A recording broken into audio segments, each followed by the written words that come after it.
Before the sky itself could be judged a witness, before the broken altars of old gods could keep score, two kinds of destiny moved toward one another, with an economy that felt like fate.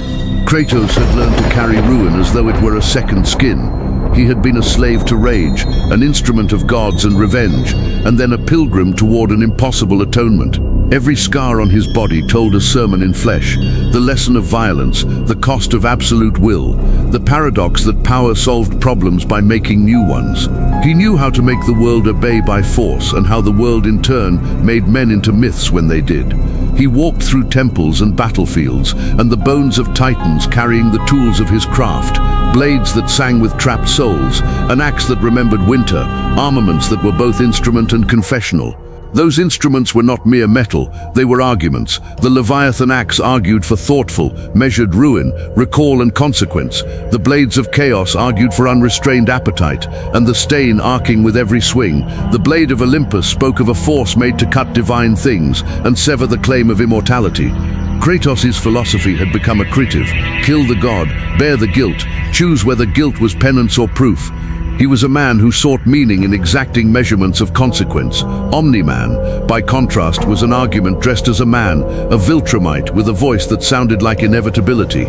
Where Kratos had grown through human betrayal and divine manipulation, Omni Man had been raised within an empire whose ethics were stamped by survival. The species must endure, and moral questions were often reduced to calculations of future flourishing for the many. His certainty was not born of cruelty for its own sake, but of a teleology that made cruelty instrumental. He could justify obliteration as conservation, domination as stewardship on a cosmic timetable. He had the scale and the patience of a predator civilization, and the personal patience of a being whose lifespan allowed centuries, not decades, to decide policy. Both men had been soldiers in the calculus of larger histories. Both carried burdens that made them dangerous in different ways. Kratos' burden was a private ledger of atrocities he would not let stand unpaid. His rage could transmute into a grim philosophical insistence that harm must be answered to make the self whole. Omni Man's burden was public, abstract and structural. His people's survival against an indifferent universe required hard measures, now to avoid extinction later. The philosophical debate between them then was not only about whose fist landed harder, but about what counted as justice and for whom. Kratos' ethic was personal responsibility and the sanctity of individual agency. If a god commands evil, you strike the god and keep your own agency intact. Omni Man's ethic was utilitarian across millennia. The suffering of many could be justified if it preserved life on a grander scale. Both positions were coherent, both were lethal. To weigh their feats properly, one must also weigh their constraints. Kratos had fought gods. His weapons had felled beings who shaped the laws of reality in their pantheons. He had endured death, torture, betrayal, the shattering of family, and had come to understand the temptation to remake the world by brute will. He was cunning in war, experienced in ritual and mythic vulnerabilities, comfortable using artifacts that could change metaphysical rules. Omni Man had feats measured in different currency, speed that erased distances, strength that rearranged continents, endurance that made fatigue a story told to children. He could survive vacuum, cross planetary thresholds, outstrip any human pursuit. His combat style was surgical and grimly efficient, honed through encounters that tested not only body but ideology.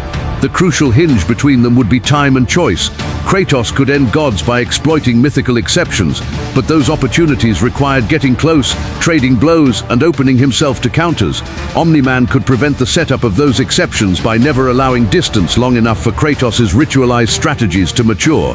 Philosophically, Kratos embodied the moral drama of singular action: one life, one blade, one accountability. Omni Man embodied a political argument about the legitimacy of preemptive force to secure a future that might otherwise not exist. Which argument would prevail in a duel required more than brute measurement. It required adjudicating hesitation, agency, and the architecture of what either man was prepared to destroy to prove a point. This was the background to their collision, not merely iron versus muscle, but two visions of how power should be used and justified. Kratos wanted to atone by undoing wrongs with a directness that made him unpredictable to those who valued order. Omni Man, by contrast, trusted order, an order he would impose if necessary, and he had the reach to do so. Their meeting would be a test not only of arms but of whether personal reckonings could stand in the way of an ideology that claimed it served an irrevocable good. Each had reasons to fight and reasons he might hesitate. Those reasons would shape the end. The collision came without ceremony, but with the inevitability of two paths converging on the same scarred geography. A ring of shattered isles, spun around a dead sun, stone halls, and frozen waterfalls, where tides were arguments and wind bore no witness. Kratos watched the horizon with a patience that had come from years of knowing which mornings bore omens. He smelled the metallic tang of incoming speed and felt the air tense the instant before a god fell into the world. Omni Man arrived like a verdict, breaking the sky and folding into a stance that was both casual and absolute. They regarded one another for a breath long enough to register histories.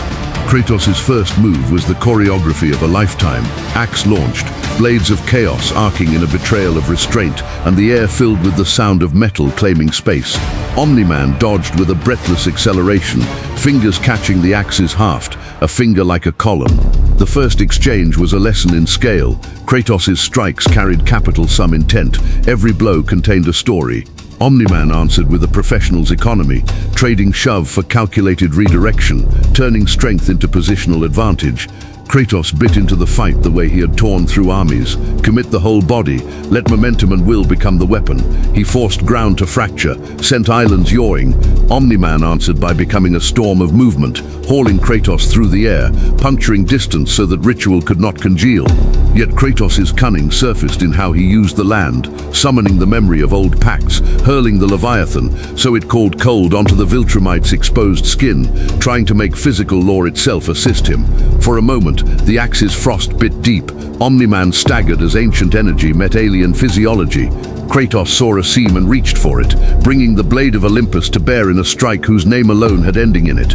That blade was made to end gods, and it sang like condemnation. The narrative bent toward myth as the sword's arc shimmered against the bruised sky. But Omni Man's body had been tempered by different physics. He healed around the wound with the slow, angry patience of a species that had endured cosmic violence. The blade of Olympus could fell deities rooted in specific metaphysical orders. Omni Man's constitution answered with a teleology of survival that was not metaphysical at all, but biological writ large. Wounds closed, and then the Viltrumite struck not to slay, but to unmake the conditions of Kratos' advantage. He took to the skies and became a calculus, moving Kratos through distances so vast the Spartans' ritual anchors old oaths. The gravity of graven places could not cohere. Kratos adapted by abandoning some rituals and embracing others. He used rage as a function, an engineered state that amplified his perception and strength. For brief, terrible minutes they matched. Kratos' strategy and storied armaments against Omni Man's raw, disciplined force. The battle tracked across moons and oceans, across shards of worlds, until both fighters bore new maps on skin and bones. The turning point lay not in a single blow, but in expectation and consequence. Kratos, despite the ferocity of his will, still carried the residue of human attachment, moments where the memory of a loved one or an oath would temper his cruelty. Omni Man had learned that mercy could be a luxury species could not afford. Where Kratos weighed justice as a ledger of personal repair, Omni Man computed it as a ledger of survival for generations. When Kratos hesitated to obliterate a ruin that might contain innocence or relics, Omni Man exploited that hesitation with a speed so complete it read as inevitability. Hit, destabilize, remove the stage from which a divine weapon might be summoned. Each time Kratos found a way to wound, Omni Man chose to escalate the theater. If Kratos forced close where the blade of Olympus might speak, Omni Man would answer by converting distance into projectile, and then by delivering punishment in structural terms, throw Kratos through a living planet, break the anchoring places the Spartan relied on, and then press until raw resilience alone kept him moving. The final synthesis was grim but philosophically consistent. Kratos could claim moral high ground in the language of individual justice. He could make the decisive strike when the world furnished the right seam. Omni Man's victory would be less theatrical, but more inevitable if he never permitted those seams to be used. He would not win by merely outmuscling Kratos, but by refusing the conditions under which Kratos' metaphysical weapons mattered. Eventually, it happened. Omni Man, calculating sacrifice on a scale Kratos had refused to entertain, used decisive force to remove both his opponent's options and the possible sanctuaries for mythic counters. He did not gloat, he enforced. Kratos, who had survived betrayals by gods and his own hands, found himself exhausted against a force that did not tire and did not need to.